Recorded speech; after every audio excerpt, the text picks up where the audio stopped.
You're listening to the Good Advice Softball Podcast. I'm Dan Blewett, and on this show, you'll learn how to help the softball player in your life sharpen her skills, improve her mindset, and find new confidence through softball.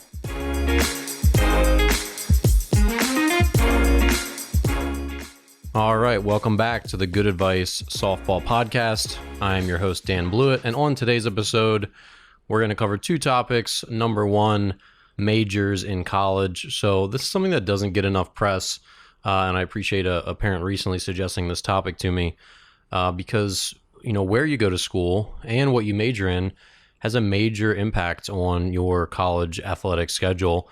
And there's a lot of schools that will just downright say, look, if you want to come here and play softball, you probably don't want to choose X, Y, and Z majors, which is something just to be aware of. In our second topic, I got a great mail-in question, so we're going to listen to that. And we will cover overthrows to first base. And again, good question here, so definitely worth covering in this podcast.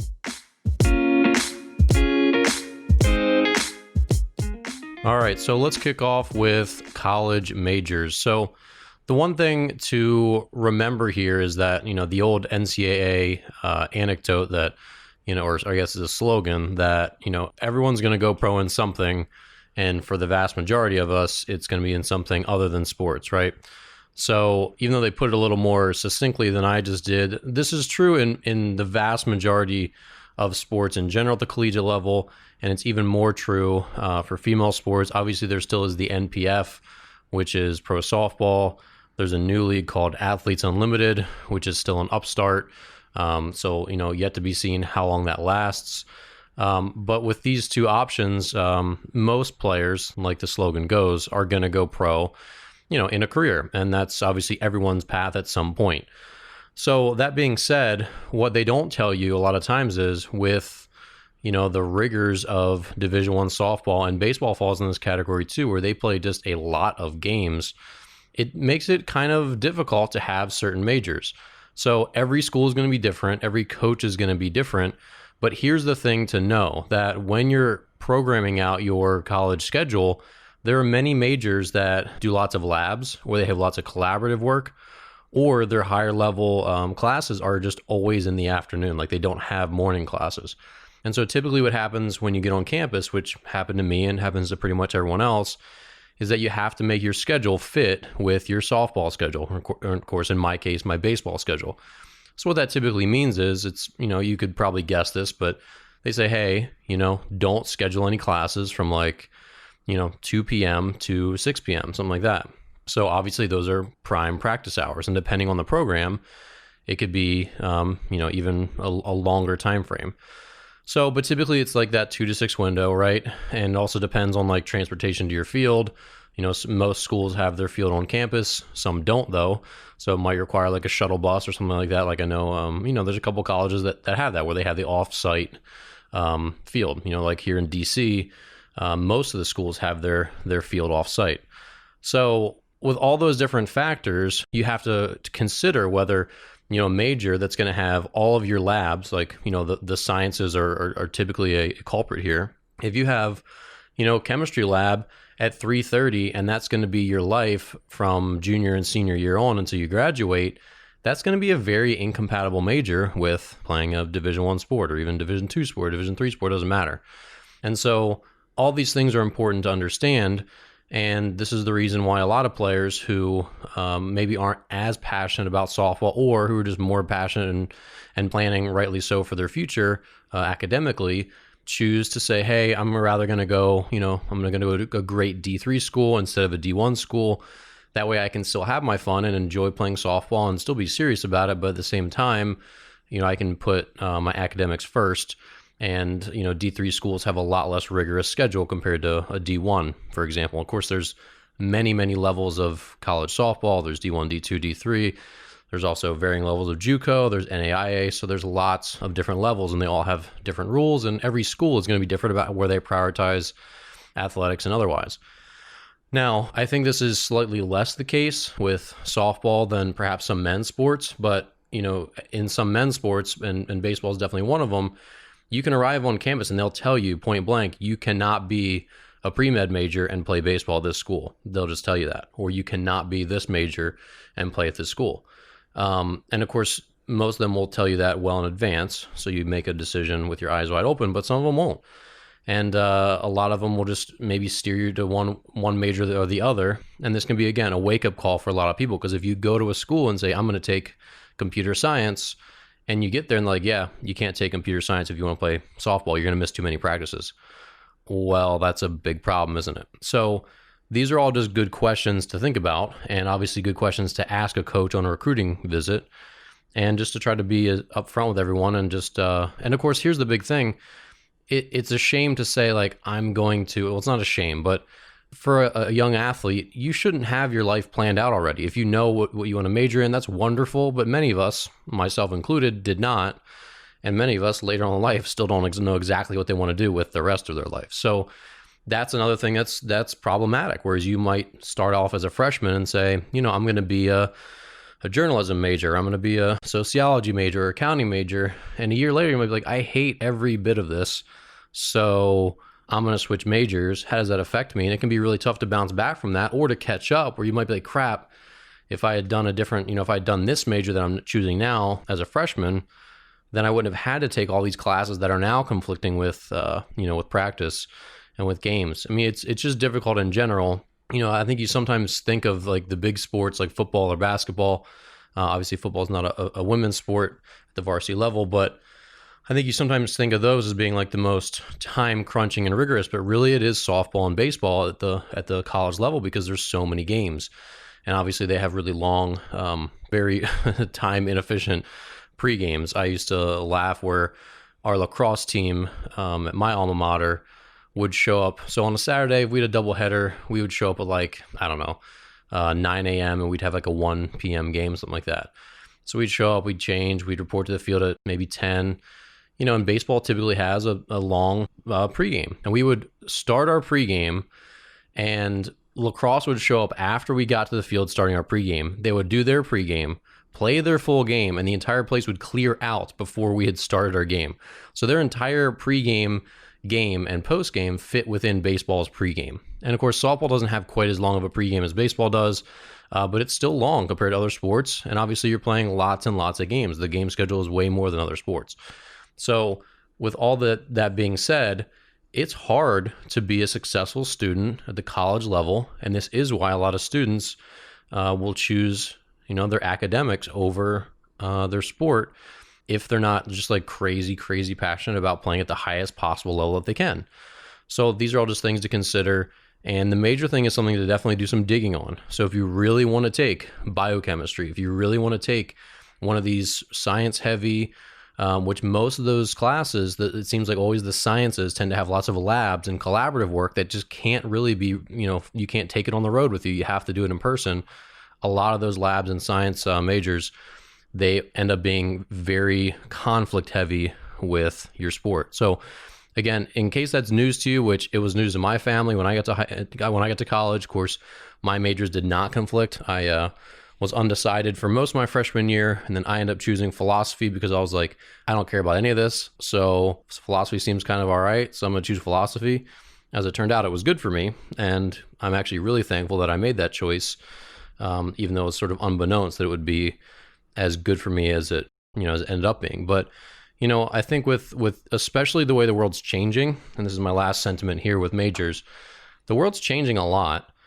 And sure, you can be an accounting major and, be on a track from, year one to be churned out of college, ready to be an accountant. And that's great. If you know that's what you want to do and you want to be on a career track, that's great. There's also just so many more ways to make a living today than there were 5 years ago, 10 years ago, especially 20 years ago, where you don't have to have a certificate or a degree in a certain field to be that thing. You can have, I know the liberal arts and the fine arts, like my major was a liberal arts degree, obviously.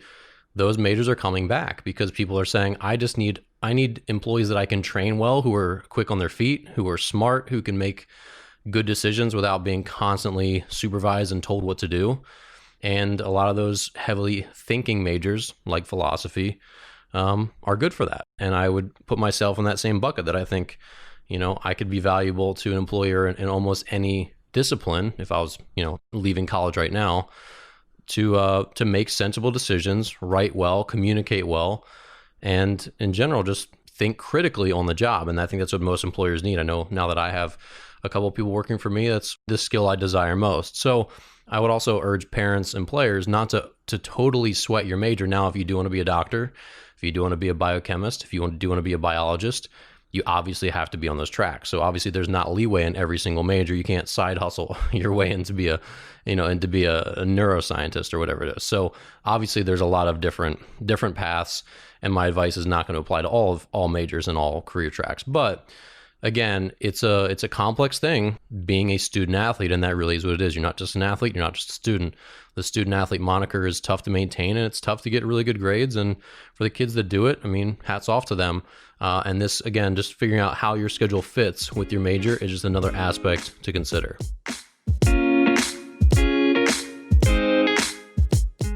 All right, in our second segment today, we're going to cover a great question sent in by Joe. So thank you, Joe. Hey, Dan. Love the show.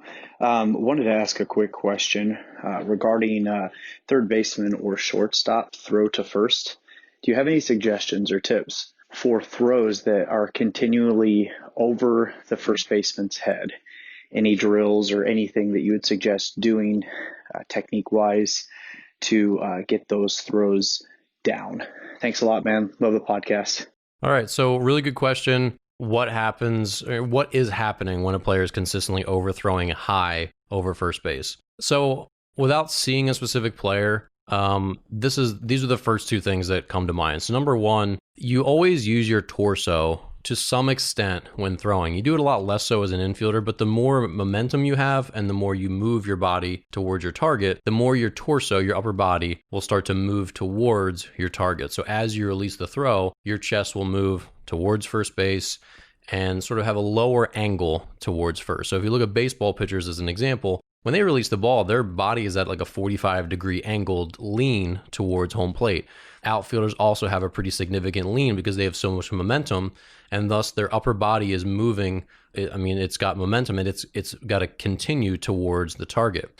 So with infielders, they have less of this, but the more momentum they get and the more they move their feet, the more they can sort of push their chin and their chest towards their target. And when you do that, it helps to drive the ball down.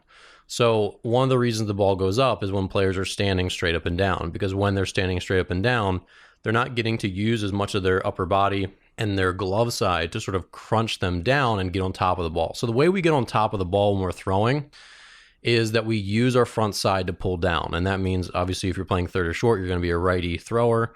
So when your left arm, your glove arm, it should rise slightly upwardly angled towards first base. And I talk about shoulders tilting upward in lots of mechanical videos for softball and baseball.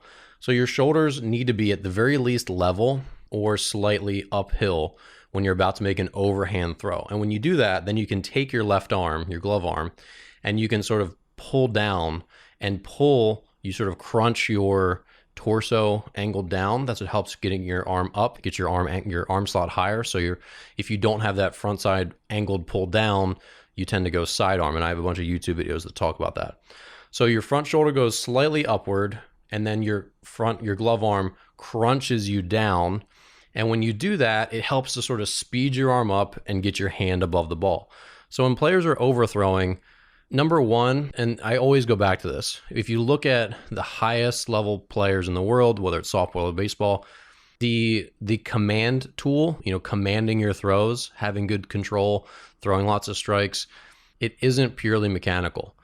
And especially in baseball, and I use that as just an analogy a lot, there isn't really like a significant, when you look at a pitcher who walks 2 batters per 9 innings versus a pitcher that walks 4 batters per 9 innings in the major leagues, there's no mechanical difference. You can't say, oh, well, he walks twice as many batters because he does this with his mechanics. That's not the case at all. It's the same thing when you look at hitters in the major league level or the Division I level of softball or pro softball. There's not like, oh, that's why she's a 270 hitter because look at her swing versus that's why that hitter hits 310. All of their swings are really, really good at that level, right? And so the intangibles and the getting the barrel of the bat to the ball becomes paramount at those levels. It's not really about their swing. Sure, Some players definitely have better swings than others at the high level, but all of them are very good swings, and all, players in the major leagues have very good throwing mechanics. Now, my point in all that is, at some point, there has to be a mental desire to get the ball down. And that seems like a cop-out, but I'll share a quick story. When I was in college, I was a pitcher, obviously, and I was just consistently up in the zone. I wasn't good at throwing the ball at the bottom of the kneecap, which was something our coaches preached and preached and preached and preached and preached. And I got away with it because I later learned that I had a kind of like really fast spinning, high spin rate fastball that sort of like played well. When I threw up in the zone, hitters tend to pop it up or they tend to swing underneath it.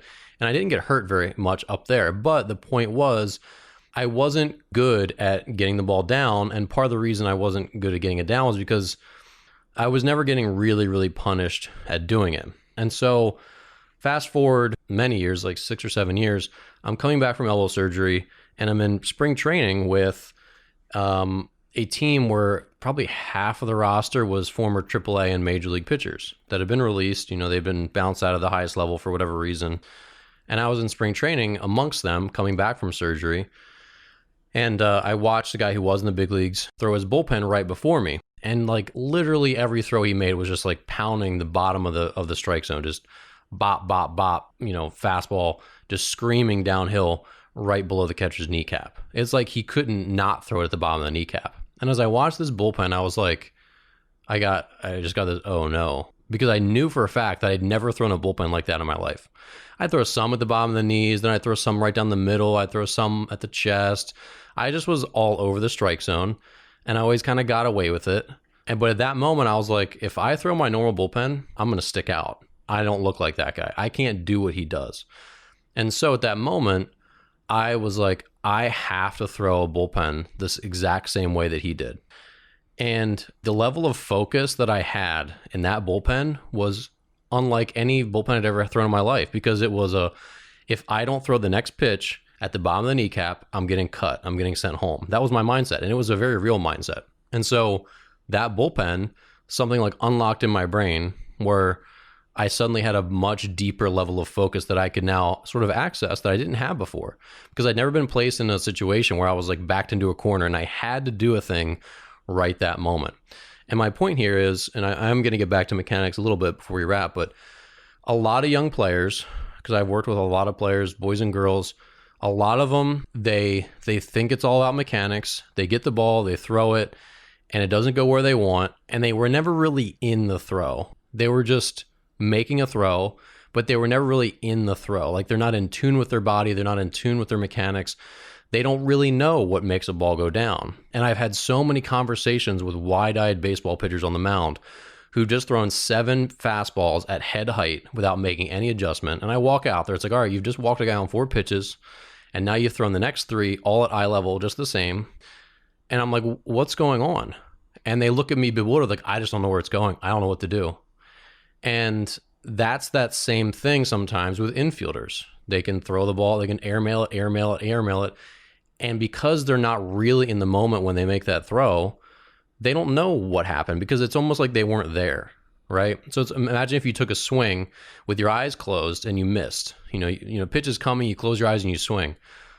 Well, how do you diagnose where to swing next on the next pitch, or what was wrong with your swing on the previous pitch? It's not a perfect analogy. And that's kind of what it is. Like, they're there for the throw, they're there for the pitch, they're there for their swing, but they're not really in tune with what they're doing and why. And so a lot of times when I work with players, and especially with softball, when I work with softball players on their mechanics, they're going to make some overthrows, a lot of them, when they start to make tweaks, because it's just like your bazooka now has more gunpowder in it. And so if you had it dialed in to a certain target, now you put more gunpowder, now you overshoot your target, right? It's a very common thing. A lot of players that take my online throwing course, they'll report back in the first week. They're like, hey, she's definitely throwing harder, but she's like airmailing everything over my head. What do we do? I'm like, well, honestly, that's normal, because again, for the exact reason that I said, there's just more gunpowder in the gun. She just needs to make the adjustment, and she will. You just got to kind of pull down harder with your front side, as I kind of talked about earlier. Make sure she's going uphill, keeps her weight back a little bit, and then she pulls herself forward, almost like doing a cartwheel with that glove side, and gets the ball down. And at some point, There's no mechanical fix that just like magically makes the ball go to the first baseman's chest, is there? No, like you have to throw it there. And you have to be in tune with what a bad throw feels like versus what a on target throw feels like. And that's something that you have to be extremely presently aware of to make that adjustment and feel, this is what a high throw feels like. This is what when I do this with my glove side, this is what gets me on top of the softball and then drives it through her chest at first base. So that's 2 of the 3 parts of it. So number 1, if your mechanics are fine, like you have good, decent throwing mechanics, you need to make sure you pull down hard with your glove side. That's what sort of speeds your arm up to get over top of the ball. Number 2 is the mental factor and the focus factor is a very real issue with overthrows, with hitting, with pitching, with any of it. There's a huge part of throwing that's autonomous, that's mind-body connection, but is also focused. So even though I'm not consciously focusing on making the next pitch because I've made 50,000 in my life, all that prior focus on 49,999 of them allows me to be unfocused and focused on my target and not focused on my mechanics and still make and do everything right mechanically. So a lot of parents, I think, forget that or they just don't know that it's not just mechanics. There's a ghost in the machine who has to be trained what to do. And then the last part of this is a lot of softball players throw the low elbow. A lot of them, the majority of them, almost. So if you have rough throwing mechanics, chances are you have a low elbow. And with a low elbow, this is why it's especially problematic. The harder you try to throw a ball, the more the ball goes up. And that's true with good throwing mechanics too. Like when baseball pitchers overthrow or when an outfielder really uncorks one in softball or baseball, it goes up, right? That's because your body starts going too fast and your arm lags behind. And so there's always that balance there. But with a low elbow, it's fundamentally different because as you accelerate the ball, the elbow drops down and then it tries to catch up and it gets below the ball. And as it accelerates, it's literally, you can watch your hand going upward. Whereas when you have good throwing mechanics and your shoulder blade is pulled back as your torso rotates first, the arm goes back, but then it climbs over the ball a lot earlier in its acceleration part of the delivery. Whereas when you have a low elbow, it climbs over the ball very, very late. And what this teaches girls to do is when they do try to throw harder and they're like, I'm going to put some oomph into this one, the ball goes up. And so what they get stuck back in the habit of is they're like, oh no, when I do that, it goes up. So now I got to back down a little bit. Not only are they throwing with mechanics that don't allow them to throw very hard, but now they also have to meter themselves and take a little bit off to make sure the trajectory is right to throw that mortar to first base, essentially. So part 3 of this is that if you have a low elbow flaw in your throwing mechanics, the harder you try to throw the ball, the harder it will be to get it down. And there's not a whole lot you can do about that. Because if you look at the mechanics of it, the elbow dips for a long portion of the acceleration phase.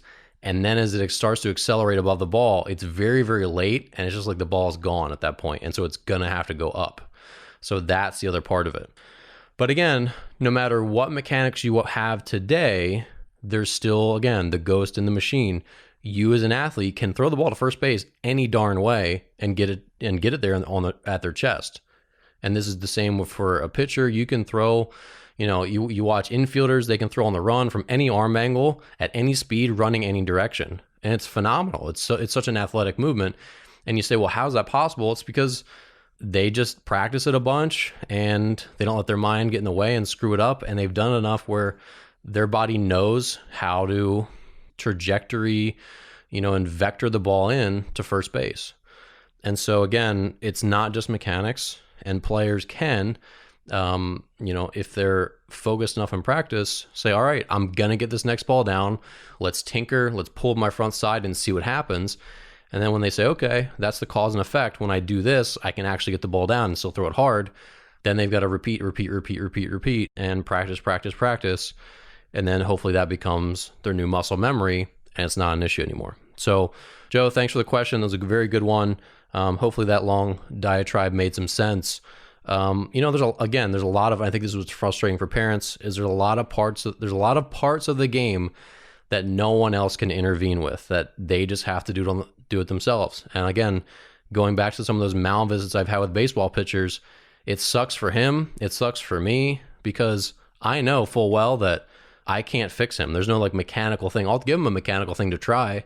But at the end of the day, that pitcher who's throwing 7 straight fastballs at the eyeballs, he's got to figure out a way mentally to get his body to do what it is capable of doing. And that's just like the bottom line sometimes. You can't hit the ball for your daughter.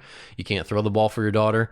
You can't field the ball, or you can't run the bases for your daughter. You can teach them the proper mechanics, but once they've got the mechanics, they still have to do the thing to get the proper output. And again, I think that's what's really powerless for a lot of parents, and my heart goes out to you. I don't have any kids out there yet, so but believe me, I've had plenty of nail-biting, anxiety-filled games as a coach, so I can empathize at least a little bit. All right, that's it for today. Thank you for listening. Thanks for the listener question, and be sure, if you're listening, shoot me an email. Grab a quick soundbite on your phone. There's a audio clips app. That's not exactly what it's called, but it's really easy to film a recording, and you can just shoot over to me at hello@danblewett.com, and we'll play it on the show and answer your question.